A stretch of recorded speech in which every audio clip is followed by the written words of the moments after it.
This case should never have come to trial. I don't think it's fair to call my clients frauds. Because one time I turned into a dog and they helped me. Thank you. Your Honor, we would like to withdraw our plea of not guilty and enter a plea of guilty. This trial is a travesty. It's a travesty of a mockery, of a sham, of a mockery, of a travesty, of two mockeries, of a sham. If we are to have faith in justice, we need only to believe in ourselves. And the truth shall set you free! How do you plead, guilty or not guilty? Oh, guilty, but with a real good excuse. I think the truth will come forth. You can't handle the truth! Hello, everybody. It's time for more Law Light. It's brought to you, as always, by Foreman, Watson, Holtry, FWH Legal.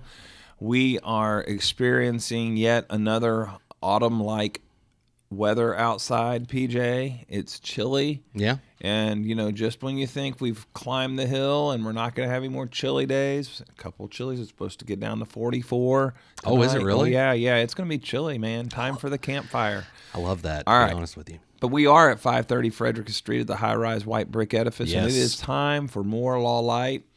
And today we are flying just the two of us without a guest, not because anybody failed to show up, but because it's just one of those days that we felt like it was kind of time for us to just powwow. Yeah. Sometimes you and I have to spend that quality time together. QT, baby. That's right. All right. That's what it's all That's about. what today is going to be. Just some interesting things that are going on both around the firm and things that are going on in cases. So we'll have a little bit of educational stuff today, but let's jump right in by, me thanking you, PJ. I appreciate that. Yeah, thank you very much. What are you thanking me for? Well, see, the other day, Bart Darrell was scheduled to be on all of our live radio shows. Bart needed to go to Jacksonville, Florida for a series of meetings that kind of came up. It was an opportunity for him to go to something. Right. And so we felt like, well, hey, you don't want to miss that opportunity. And so I said, we'll cover the radio. And so then I put the little email out saying, Yes. hey, if anybody wants to do some live radio for the firm.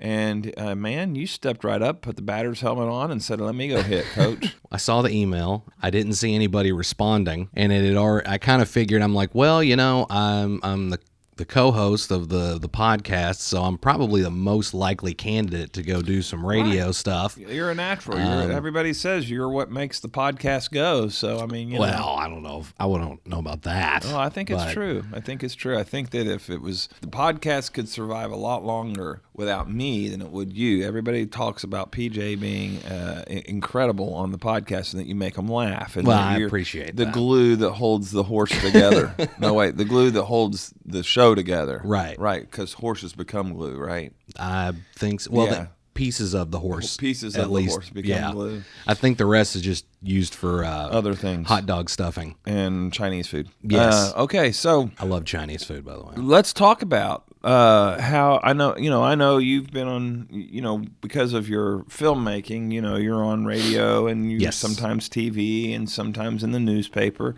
But this was the first time you went and represented the law firm on live radio. Yeah. And how did it go? I thought it went really well. It's very similar because, as with anything, when you're a part of something, you want to make sure that you get your mission message across, information as to how people can get in touch with you or find out more about what you're about or what you're doing. So whether it's the film side or it's this side, there's a lot of parallels. Having done so much promotion on the other side, going in there, this was easy. Like I said, the only thing that I needed to bring up was I had our website up on the phone with all the different office sites because Right. we have grown so much. I was like, man, if they ask me Right. where all of our offices yeah. are, I didn't want to miss any of Yep. them. So, and I guess we've got a couple that are like in the works, but haven't fully. Yeah, well, we've announced. Glasgow is open. And Okay, I guess that was the one I was thinking of. It is so. open and it's operating. The attorney that's going to be working there, and which is what we'll get to here in a minute, will be starting with the firm on June the 14th. Okay. But let's go back to the radio. So you got to interview with you interviewed with Brian Jackson and Yep. you interviewed with Rob, right? Yes. Yep. Now it didn't work out that you were on the VJS show, correct? Am I right? Well, I was also supposed to be with Mel, but Mel, that's right, Mel. she got double booked, so she wasn't able to bring me on. But I was with Brian and Rob. All right. So, that's a good opportunity. You have to talk about the media arts here at the law firm, things that are going on with that, which we have touted. But, it's interesting. You came in here last week and you had some numbers for us to discuss about the podcast. Yeah. We were shocked to see that while a predominant amount of our listeners are here in the United States, that we have had at least a noticeable amount of downloads outside the United States listening to the podcast. Now, that does not make me think, well, from a marketing standpoint, that's going to be great. But that what it does tell me is that some of our content, the educational piece and stuff, that there are people who are listening for just to see a little bit more insight into, running a law firm in a mid-sized American town and what we do and why we do what we do and how we do it. So it was interesting, wasn't it, to see? Yeah, it was pretty incredible because once I was delving more into the analytics of the podcast, we're this little middle American podcast. To see that people are listening to us in Argentina and Belgium and Russia,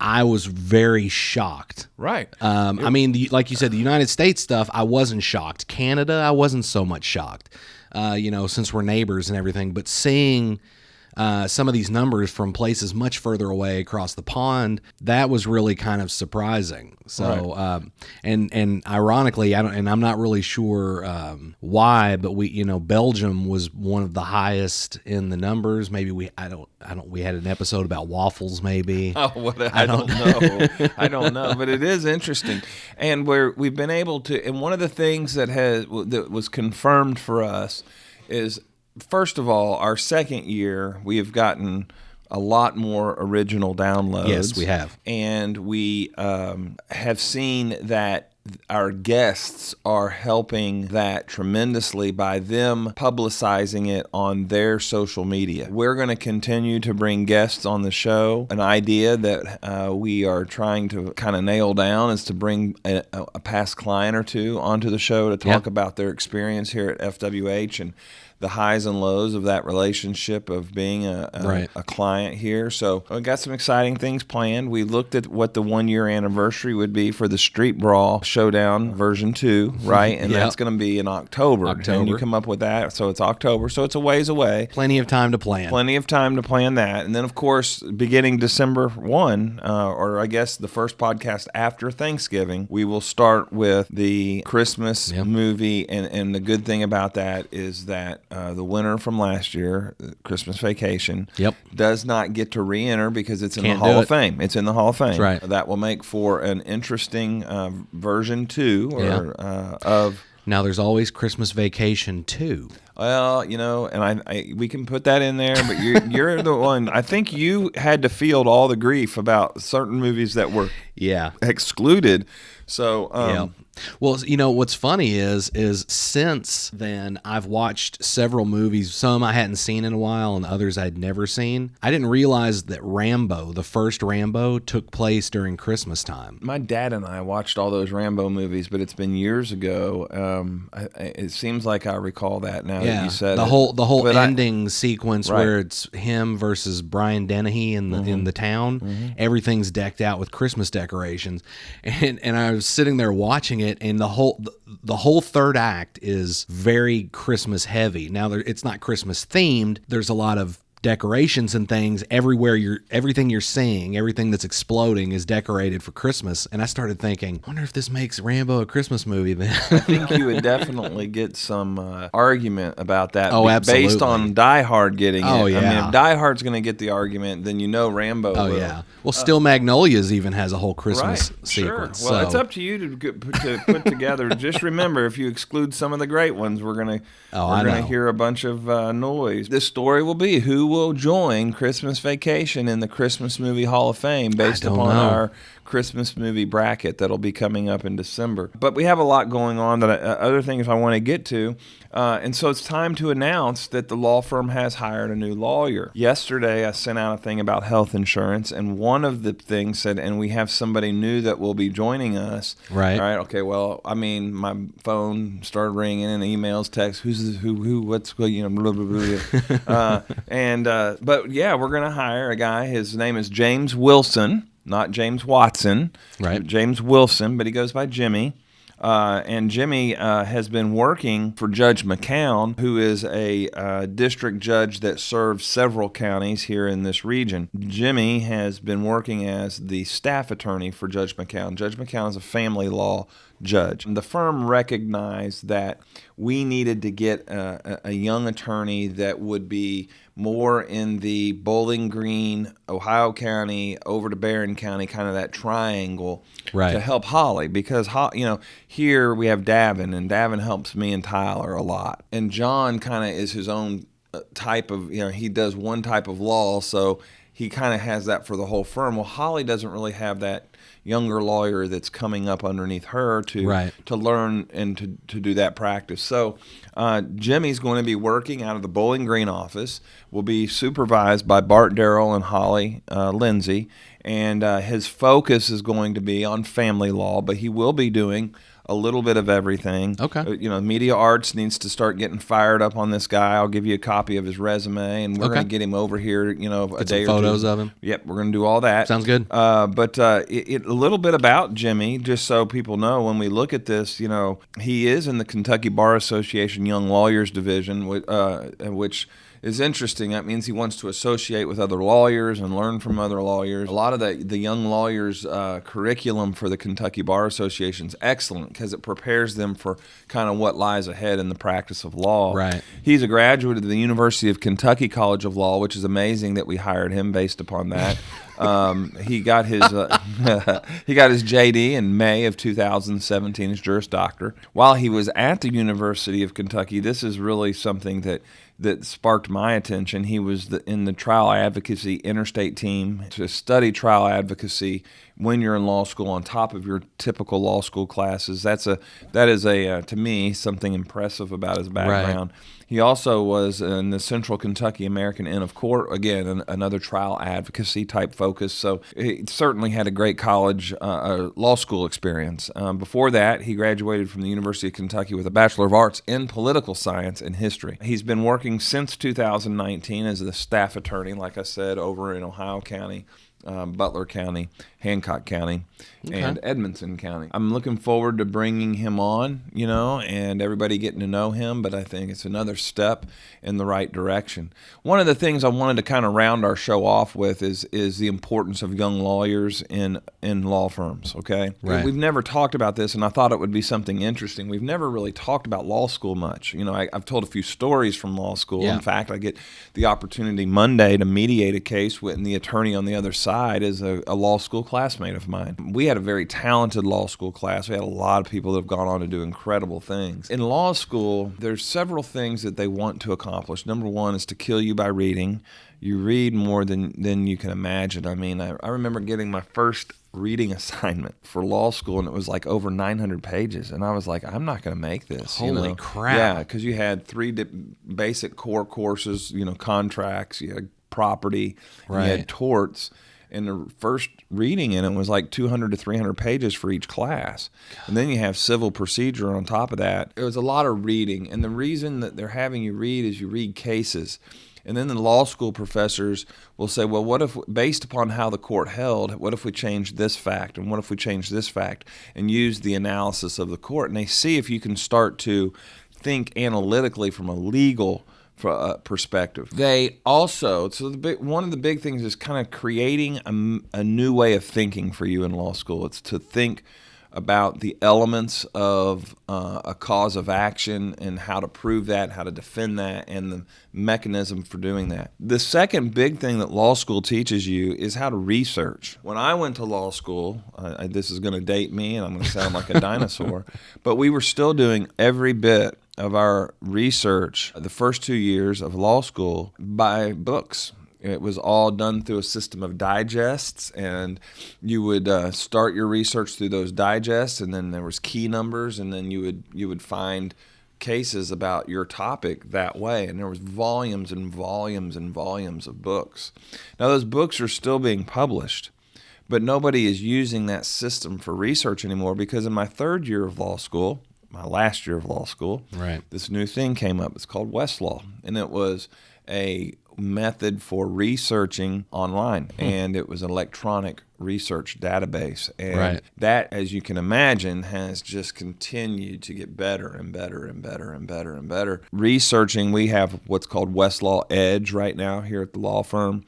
And so the reality is that as you've gone on through practice, you learn how to spot issues, and you get better at spotting issues, and you get better at analyzing issues, and you know how to take depositions and things like that.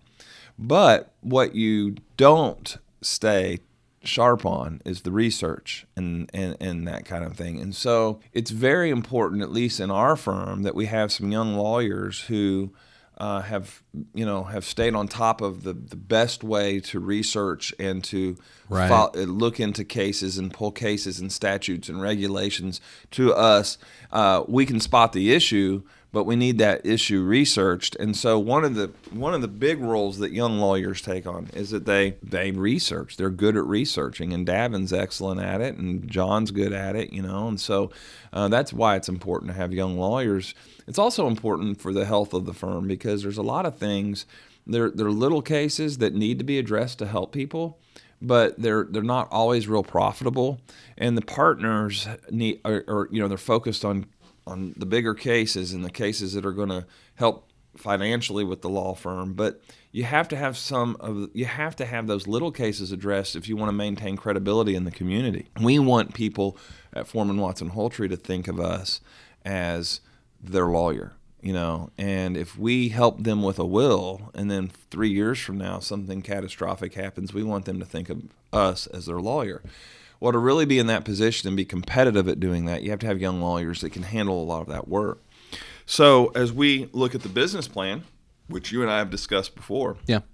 It's important to always be thinking, where do we plug in the next young lawyer? Right. When I got here, Tyler and Holly were baby lawyers, and now, now they are two of the more experienced lawyers that we have on staff. Right. And because that's what you're doing, right? Also, you're bringing in the next generation. That's right. Of lawyers that are going to continue to carry the firm forward. That's right, carry the firm forward. And because of all the marketing and things that we've done, the name Foreman Watson Holtry, or FWH Legal, is a name that people associate with law. And even though eventually, Foreman Watson Holtry won't be practicing, that name still means this is a quality of work. And the people that have come up through it, for Tyler and Holly at that point to be able to say, hey, we've been here 20 years. I mean, I think they've been here about 11 or 12. We've been here 20 years. This is our firm, and people believe that because Right. they've been here working for 20 years, So, yes, that's the design, and it's an interesting thing. Where it goes, who knows, right? I mean, anything can change, but our numbers, when I came over here in 2011, just so you know, a little history for the law firm. When I came in 2011, it was me, and I brought Amy, and I brought Kathy. Okay, so there's three. Tyler was here, and he had Stacy as a secretary. Holly was here, and the secretary that she had is no longer here. Okay, so you had Holly and a secretary, and there was another attorney named Tara, and that was the law firm. There was 8 people. And now, with the hiring of Jimmy, if you're counting the partners, the full-time employees of the law firm are 23, and if you count part-time, we're at 26. Wow. So, now that hasn't happened overnight, but over the course of almost 11 years, we have tripled in size as far as staff and lawyers. And so it's exciting. Yeah. It's exciting. And what you get to be a part of is, that going to the next level. And Right. You have relationships. It's interesting. I've watched you. You have relationships with all the lawyers here, different relationships. Right. I know that Tyler has helped you recently in a legal matter. Yeah. I know that you and I, we talk about things outside of the practice of law and outside of the business. You have a relationship with Davin. You know that there's certain things you can ask Davin to do that he'll help you with still. And you have a relationship with John. You've had discussions with John. And you are in an interest because your work touches all of our practices. Yeah. Yeah, it really does. And you with Holly. And see, I'm a people person, so I like that because it gives me that opportunity to and that's the funny thing too, because everybody has a different way of working and going about. Like you have a different way of handling presentations than the way Holly handles presentations. What's funny is it sometimes it takes a little bit longer for Holly to get back to me than you or Davin or Tyler. I tend to try if I've got multiple presentations going on, I know that I can work on Holly's and one here at the same time because if I get them both out at the same time, they're not both going to come back at to me at the same time. Right. So like the one for you will come back to me and I'll be able to work on it while she's doing whatever she has to do before she gets to it.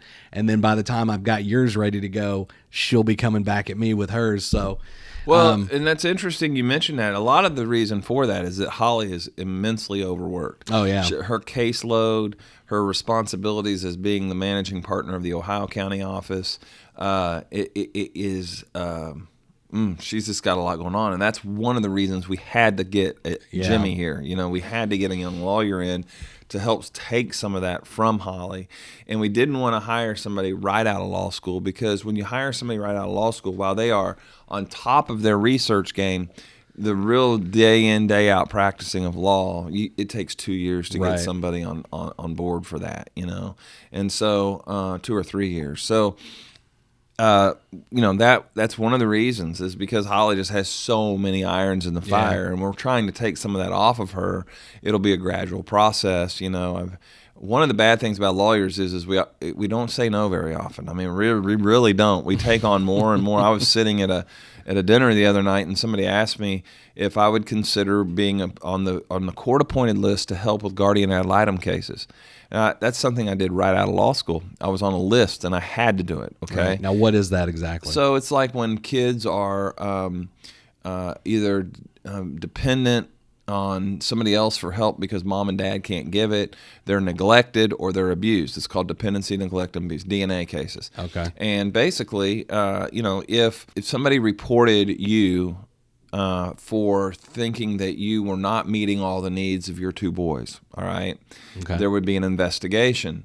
And the state would have to prove that there is dependency, neglect, or abuse. And depending on what they are able to prove depends on what you have to do to be able to restore full rights with your kids, okay? Right. So then you can imagine it runs the gamut. It could be a kid that you're not getting them to school. And so they open an investigation. They say, look, you're the parent, you get them to school. Okay. Yeah. And so, but it could run the full gamut to, you're unfortunately or an abusive father, and so they would be taken from you until you went to different classes, psychological class, things like that. And so there needs to be attorneys in that process, A, to protect you and your rights as a parent, and B, to protect the kids, to be the guardian ad litems for the kids, to make sure that what's being reported to the court is accurate. All right. Gotcha. And so it's a whole system set up to protect families and to make sure that they are guided through the court system. And it doesn't pay. I mean, I don't even know what it is. I think maybe the maximum you can get under it's $500 as an attorney. But somebody asked me, they're like, you ought to volunteer. That ought to be something you do. And, I was like, yeah, you know what? You're right. I should give back. That's a good way to do it because we're always taking on more work, but that's good. Well, plus you never know where it's going to lead. It could open doors. Right. And the thing is there needs to be more lawyers willing to do that work. Right. Even though it's not lucrative, it's not glorious work. The last thing that I want to talk about here before we wrap this up is we are looking at an exciting thing with you guys, you and Vincent, and the opportunity to start maybe taking our services outside the law firm and kind of creating a media arts marketing type service for Owensboro and the surrounding counties, not only Right. for law firms, but all different industries and different businesses. Something that we've got on the chalkboard, right? Yeah. So even the imaginary chalkboard, I mean, it's there. And you and Vincent and I have started the meetings on that. And so stay tuned, right? Oh, absolutely. Yeah, I'm excited to see where that goes because, I mean, it definitely opens up a whole new avenue, not just for creativity for what we do, but also for us getting out in the community and working with new people. And Right. Absolutely. like I said a second ago, opening different and new doors. Right, and that's what we need to do. We keep you guys already plenty busy, and this may be adding more, but then there's the potential for growth that way. You know, We just might bring have another to, person. You know? We got the second PJ, and pretty soon we might have to get the second Vincent. That's right. So, What would that be? PV, a mixture between PJ and Vincent. PV. it sounds like a sexually transmitted disease. We'll move on from that. All right. Well, do Anywho. you have anything else you want to add today before we cut her down? I'm a little frustrated because I left the house this morning going, I need to get, I was running a little bit late. I got here on time, but I was like, I got to get there because we got the podcast. And I walked off and I left 2 frozen breakfast burritos sitting on my kitchen counter. So you have to leave here real quick and go get them? Yeah, probably should.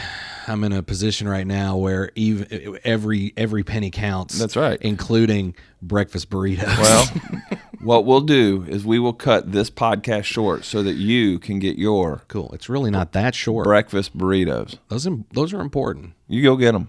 Okay. This has been More Law Light, brought to you by Foreman Watson Holtry. We're all about the breakfast burritos.